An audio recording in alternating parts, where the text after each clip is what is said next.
ગુજરાતમાં હાલ વાતાવરણમાં ખૂબ જ પલટો આવ્યો છે। અત્યારે આમ તો ગુજરાતી મહિના પ્રમાણે ચૈત્ર મહિનો ચાલી રહ્યો છે, પરંતુ ગુજરાતમાં અષાઢીમાં જેવો માહોલ સર્જાયો છે। હાલ ગુજરાતના મોટાભાગના જિલ્લાઓમાં વરસાદ વરસી રહ્યો છે, ક્યાંક સામાન્ય તો ક્યાંક ભારે વરસાદ વરસી રહ્યો છે। આ બધું થયું છે વેસ્ટર્ન ડિસ્ટર્બન્સના કારણે, જે ઉત્તર તરફથી આવી રહી હતી જે સિસ્ટમ, એ હાલ ગુજરાત તરફથી પસાર થઈ રહી છે, અને એના કારણે જ ગુજરાતના મોટાભાગના જિલ્લાઓમાં હાલ વરસાદ જેવી સ્થિતિ છે। તો આજે આપણે ખાસ કરીને જાણવાની કોશિશ કરીશું કે આજે કયા જિલ્લાઓને સાવધ રહેવાની જરૂર છે અને કયા જિલ્લાઓમાં વાતાવરણમાં પલટો આવી શકે છે। ચલો હું તમને સૌથી પહેલાં લઈ જાઉં વિન્ડની સ્ક્રીન ઉપર અને એમાં તમને સમજાવવાની કોશિશ કરું છું। તો સૌથી પહેલાં તો તમને જણાવવા માંગીશ કે હાલ ભારત ઉપર, સમગ્ર ભારત ઉપરથી વેસ્ટર્ન ડિસ્ટર્બન્સ જે પસાર થયું છે, એમાં ખાસ કરીને ઉત્તર ભારતના જેટલા પણ રાજ્યો છે એમાં હાલ ક્યાંક ને ક્યાંક વરસાદી માહોલ છે। તો ઉત્તરના જે જમ્મુ કાશ્મીર ને જે બરફી ઇલાકા છે એમાં હાલ સ્નોફોલ થઈ રહી છે, એના કારણે જ હાલ ગુજરાતનું વાતાવરણ છે એમાં પલટો આવે છે। આજના દિવસની જો વાત કરો, આપણે ગુજરાતની વાત કરીએ તો ગુજરાતના ઉપર આજના દિવસની છે એમાં ખાસ કરીને અત્યારે તો હાલ વાતાવરણ છે એ સામાન્ય લાગી રહ્યું છે। અત્યારે વાતાવરણમાં ક્યાંક ને ક્યાંક ઠંડક છે, ક્યાંક વાદળછાયું વાતાવરણ છે, તો ક્યાંક તડકો નીકળી રહ્યો છે, પરંતુ ગઈકાલે જે રાજ્યમાં વરસાદ પડ્યો એના કારણે હાલ ગુજરાતના મોટાભાગના જિલ્લાઓમાં હાલ ટેમ્પરેચર છે 3 થી 4 ડિગ્રી નીચે આવ્યું છે, અને એના કારણે લોકોને ક્યાંક ને ક્યાંક ગરમીથી આંશિક રાહત મળી છે।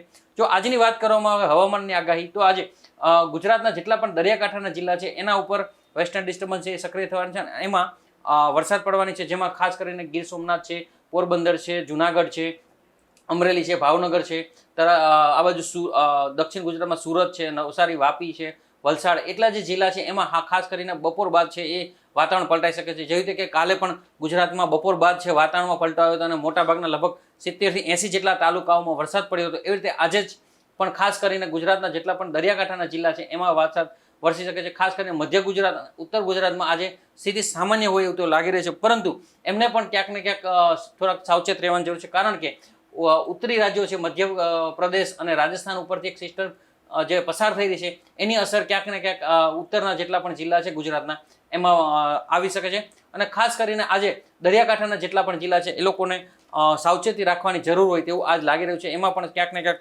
સામાન્યથી છૂટાછવાયા વરસાદ પડશે યા છૂટાછવાયા ઝાપટા આજે પડી શકે છે। આ સિસ્ટમ છે એ ખાસ કરીને 2 થી 3 દિવસ હજી સુધી સક્રિય રહેવાની છે, એટલે કે 21 કે 22 તારીખ સુધી સામાન્ય એવા ક્યાંક ક્યાંક ઝાપટા પડશે, અને ખાસ કરીને આજના દિવસે એ ગુજરાત માટે બહુ જ ભારી છે। અત્યારે જોવા જઈએ તો ક્યાંક ને ક્યાંક માવઠું વરસી રહ્યું છે, જે અત્યારે શિયાળુ પાક જે તૈયાર થયો છે, ઘઉં, રાયડો છે, જીરું છે, એવા તૈયાર થઈ રહ્યા છે, એ પાકના કારણે ખેડૂતોને ભારે નુકસાન થશે। ક્યાંક કોકના ખેતરમાં હજી પાક ઊભો છે અને એના કારણે આ માવઠું છે નુકસાન કરી શકશે। ખાસ કરીને જો જોવા જઈએ તો આજે એટલે કે 20 તારીખની જો વાત કરવામાં આવે તો જેટલા પણ ઉત્તરના રાજ્યો છે એમાં વરસાદ વરસી રહ્યો છે, એના કારણે જ ઉત્તર ગુજરાતના જિલ્લાઓમાં છે એ વરસાદની સામાન્ય એવું રહેશે, પરંતુ દક્ષિણ ગુજરાત અને દરિયાકાંઠાના જેટલા પણ જિલ્લાઓ છે એ લોકોને આજે સાવચેત રહેવાની જરૂર છે। આ માવઠું છે એને હળવાશથી ના લે, પરંતુ સાવચેતીના પગલાં જરૂરથી પડે એવી અમારી સલાહ છે।